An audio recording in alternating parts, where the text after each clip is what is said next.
24 हुई।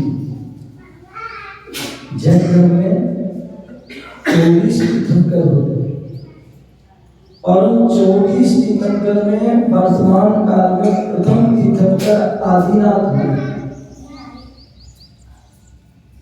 क्या हुए? प्रथम तीर्थंकर आदिनाथ हुए, जिन्हें ऋषभ देव कहते हैं। ऐसे उन ऋषभ देव जिन्होंने हम सभी पर, केवल जैनों पर नहीं, जन जन पर बड़ा होगा। ऋषभ देव का तृतीय काल में जन्म हुआ, भोग भूमि का काल, जहाँ वृक्षों से कल्प वृक्ष, क्या कल्प वृक्ष, कल्प वृक्ष के सामने जहाँ जैसे आप हिंदू में बोलते हैं कामधेनु गाय, उसी प्रकार जैन धर्म में कल्प वृक्ष, कल्प वृक्ष बोले कल्प वृक्ष के पास जाइए, आप वहां पर जो वस्तु चाहिए वो मिल जाती है। भवन चाहिए भवन मिल जाएंगे, वस्त्र चाहिए वस्त्र मिल जाए, भूषण चाहिए भूषण मिल जाए, भोजन चाहिए भोजन, पानी तो पानी, जो चाहिए आपको। ऐसे काल में ऋषभ देव का जन्म हुआ, लेकिन धीरे धीरे वो वृक्ष का वो फल देना कम हुआ, क्योंकि जैसे पुण्य कम होता है तो वैभव भी ठीक है। तो ऐसे उस समय में ऋषभ देव ने कैसे हमारी सृष्टि चले, कैसे सृष्टि चले, उसकी उन्होंने व्यवस्था की। भैया या तो ऋषि बनिए, या तो ऋषि बनिए या कृषि करिए। ऋषि बनो, कुछ करने की आवश्यकता नहीं है, बिन मांगे सब कुछ मिले, या फिर आप जो है कृषि कीजिए, व्यापार कीजिए, अस्सी तलवार आदि अस्त्र चलाइए, मशीन लीजिए, कला शिल्पी, ये सब कला बताइए, जिसकी जो योग्यता वो करो, ये उनका बहुत बड़ा अपराध। जितनी भी आज शिक्षा है वो सब ऋषभ देव के माध्यम से दी गई, चाहे वो राजनीति की हो, चाहे धर्म नीति की हो, चाहे अर्थनीति की हो, चाहे धर्म नीति की हो, जितनी भी नीति है सबकी जो शिक्षा जो है सब। और उन्हीं ऋषभ देव के 103 संतान थे, जिनमें 101 पुत्र थे और 2 पुत्रियां ब्रह्मी और सुमति, 2 पुत्र। और उन दोनों पुत्रियों के माध्यम से उन्होंने ब्रह्मी एक लिपि जो प्राकृत आदि है भाषा है, उसको उन्होंने जो है ब्रह्मी को पढ़ाया, तो उसका नाम ही उनका जो है ब्रह्मी लिपि हो गई। अभी आपने देखा होगा कि प्रधानमंत्री मोदी जी ने जो है उस ब्रह्मी लिपि का जो है बड़ा उसको सम्मान दिया, और पूरे जो है उसको पढ़ने पढ़ाने का उसका उसमें स्कूल कॉलेज में उसका एक प्रावधान होता है। ऐसी जो हम गणित आदि विद्या है वो सुंदरी नाम की पुत्री को, ऐसे जो है उनके वैसे भरत जैसे महान पुत्र जो चक्रवर्ती हुए, ऐसे में पुत्र ने कैसे राज चलाना है, कैसे राज की व्यवस्था अच्छी हो, कैसे जो यदि कोई राज में कोई व्यवस्थित नहीं रहता, गड़बड़ करता, तो उसको कैसे दंड दें, वो सारी जो शिक्षा दी वो ऋषभ देव ने दी। और ऐसे ऋषभ देव के प्रथम पुत्र भरत के नाम से ही इस देश का नाम भारत। यथा समय उन ऋषभ देव को जब उन्होंने देखा कि हमारे पुत्र योग हो गए, उनको राजपाट दिया और वो वैराग को धारण कर लिया, दीक्षा साधना करी, तपस्या करी, केवल ज्ञान हो गया।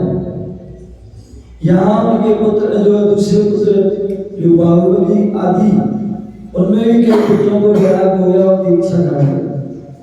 पुत्रों के लिए हो गया, पत्नी आदि और भी परिवार अनेक ब्रह्मी सुंदरी को वैराग हो गया, उन्होंने दीक्षा।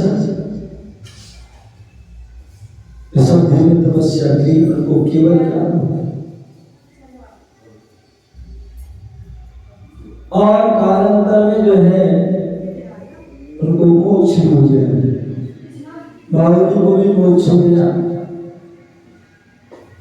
तो बोले जो है ये जो हमारी प्राचीन संस्कृति है, एक मंदिर की जो है परिपाटी क्यों है बनी, मंदिर बनाने की क्या आवश्यकता है, प्रतिष्ठा मंदिर की जो है करने की क्या आवश्यकता है, जो मूर्ति रखने की आवश्यकता क्या है। बोले जो साधक हैं तपस्वी हैं, क्या जो साधक हैं तपस्वी हैं, उन्होंने जब मन को साध लिया, वचन को साध लिया, इस काय शरीर को भी साध लिया। कई बार आप लोग सोच सकते हैं, हमारे रवि कंजारी जी सोच सकते हैं, मन विचार आ सकता है कि कब जो महाराज जी है विराज है नंद क्यों रहते हैं, नंद क्यों रहते हैं। सामने स्त्री आ जाती है, बच्ची आ जाती है, बच्चे उनके सामने लगे रहते हैं, हजारों की भीड़ में भी लगे रहते हैं, फिर भी किसी प्रकार का आप देखिए उनके शरीर में कोई विकार नहीं हो सकता। अथवा अंतर व्यक्ति ग्रस्त है, वो सामने से स्त्री को देख ले या स्त्री कोई पुरुष को देख ले, है क्या हो जाएगा, उसके विकार आ जाते हैं, उसके दुर्वासना दे जाती है, क्या हो जाती है, मन में भी बात मन में और बच्चों में भी और काय से भी वासना दे जाती है, वो उनके जो है दिखने लगता है, मतलब कोई भी इनके अंदर विकार आता। लेकिन साधु जो है जो दिगंबर वेश धारण करने वाले हैं, नंग रहते हैं, ऐसे वह साधु जो है चाहे वो अकेले में रहे, चाहे वो हजारों में लाखों में रहे, कितनी भीड़ में भी निकल जाए, लेकिन फिर भी उनके अंदर विकार नहीं आता है। क्यों? क्योंकि उन्होंने अपने जो है पंच इंद्रिय विजय, पांच इंद्रिय जो स्पर्श रसना घ्राण चक्षु कर्ण अथवा मन उन्होंने बस में कर लिया, और बस में कर लिया है, तो इसलिए जो है वह इंद्रिय विजय साधक कहलाते, तपस्वी कहलाते। इसलिए उनके लिए किसी प्रकार कोई आवश्यकता नहीं है, कोई आलम्बन की आवश्यकता नहीं है। वो जंगल में चले जाते हैं और अपने ध्यान कर रहे हैं, साधना कर रहे हैं, तपस्या कर रहे हैं, और उन्हें परमात्मा का साक्षात्कार हो जाता है, वो स्वयं परमात्मा बन जाते हैं। लेकिन जो साधक है, ग्रस्त है, दिन रात जो है विषय भोगों में लगा, व्यापार में लगा, दृष्टि में लगा है, इसमें उसका मन चंचल होता है, मन चंचल होता है। और उस मन चंचल को हम कैसे स्थिर करें? बोले जब आदिनाथ भगवान केवल ज्ञान हुआ और जब उनकी आयु पूर्ण हुई, मोक्ष हो, भागवत भगवान को केवल ज्ञान हुआ, अन्य केवल ज्ञान मोक्ष हो। अब जो भरत आदि जन को थे, जैसे मनुष्य को परिवार में किसी का वियोग हो जाता तो क्या करते हैं, उनकी याद सदा तो क्या करते हैं, फोटो डाल देते हैं, फोटो लगा देते हैं, जिससे उनको देख करके संतुष्ट कर। अब भगवान को मोक्ष हो गया, अब वो भगवान अब उनके जो है साधारण नारायण हो गए।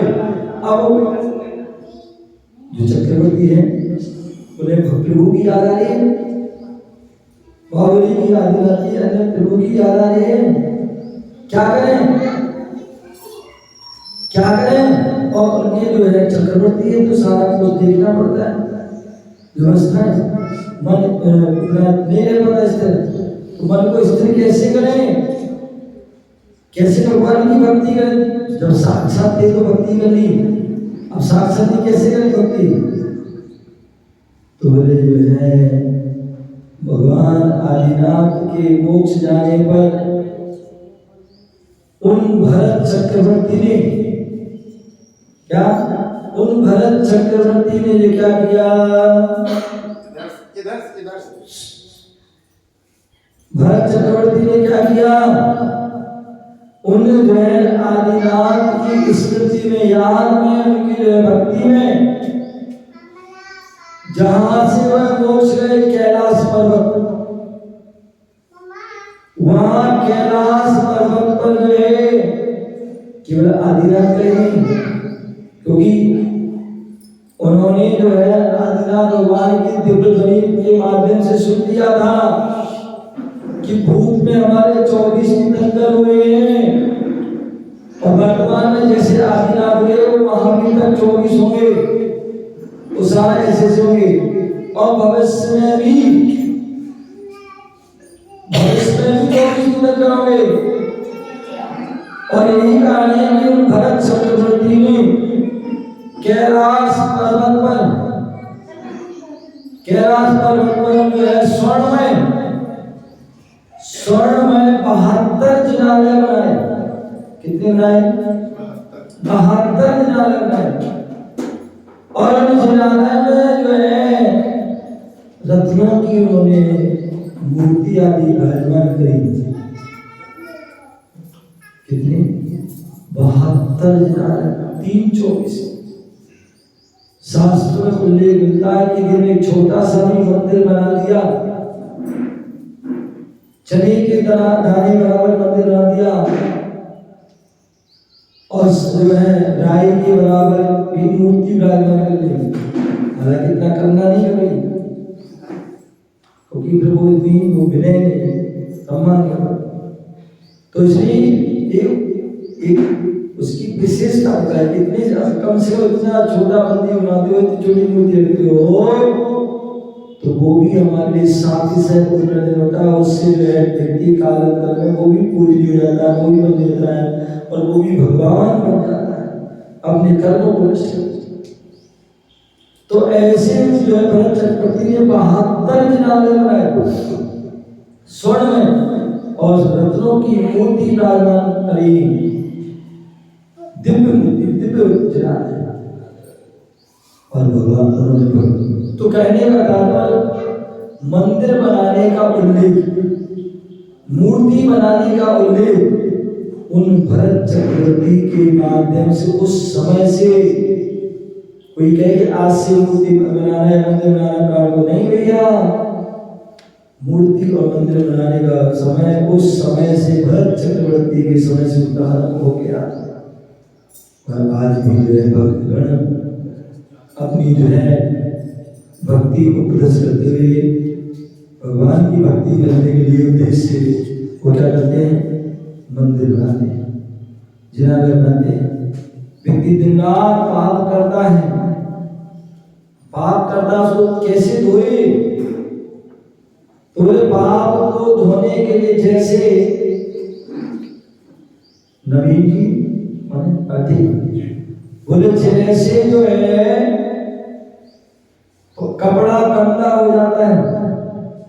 मनीष भाई हैं, मनीष मन के जो ईश हैं, ऐसे मनीष बोले जो अधिक कपड़ा गंदा हो जाता है तो कपड़े धोने के लिए क्या, साफ करने के लिए क्या करते हैं? बताओ पीछे क्या करती हो? कैसे? अरे रगड़ दो, लेकिन किससे धोते हो? मैं जो है पानी। कपड़ा गंदा हो गया, साबुन हो या ना हो, सोडा हो या ना हो, वॉशिंग मशीन हो या ना हो, काम चल जाएगा। लेकिन पानी के बिना कितना भी कुछ रगड़ लियो, कितना भी साबुन लगा लेना, कपड़ा साफ होगा क्या? नहीं होगा। कपड़ा साफ करना है तो पानी की आवश्यकता होती है। उसी प्रकार हमारे लिए जो है कर्मों को धोना है, पाप को धोना है, तो उसके लिए भक्ति रूपी पानी की आवश्यकता है। क्या? भक्ति रूपी पानी को, भक्ति रूपी पानी के से जो है पाप को धो सकते हैं। और भक्ति करना है तो उसके लिए जो है, वर्तमान में हमारा मन चंचल है तो उसके मंदिर,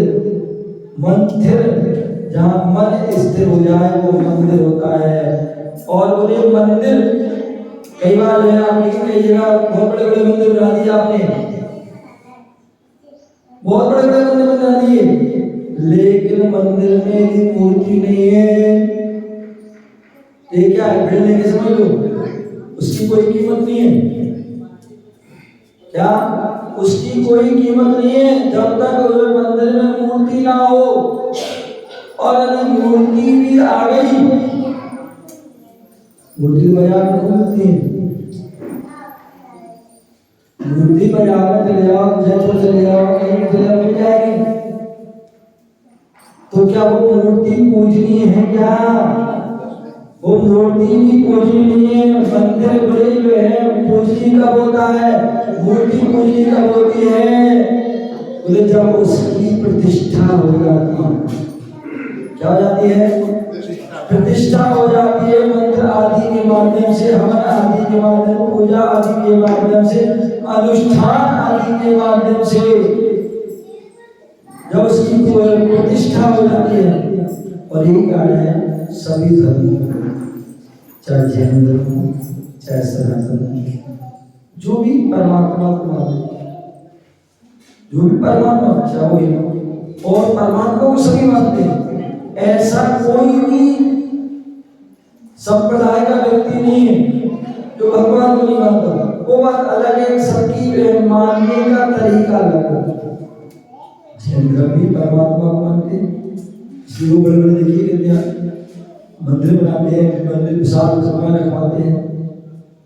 अभी मैं आज सुबह एक बगल में प्रेमियर मॉल में गया, कितनी विशाल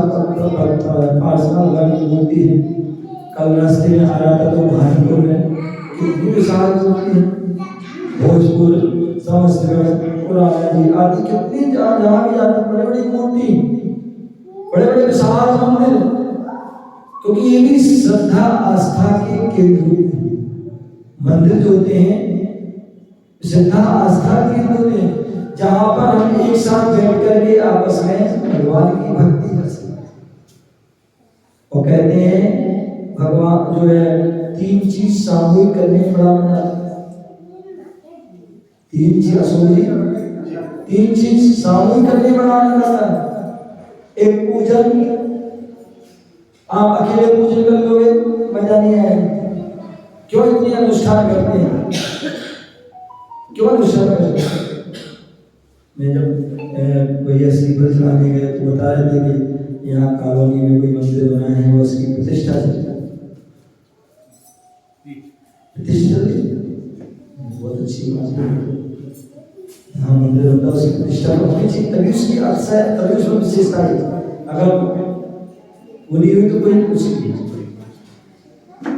और फिर जब निकल आया तो हमारे नवीन भैया जी सबके खराब हो गए, हमारे आप आइए और मैं आशीर्वाद दीजिए, इससे हमारा कार्य सफल।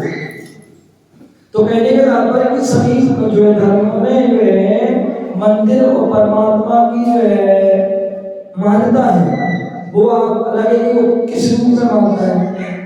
जैन धर्म में मानते हैं, हिंदू धर्म में मानते हैं, सिख धर्म में परमात्मा के जो है गुरुवाणी आदि उनकी बातें, गुरु ग्रंथ आदि मानते हैं।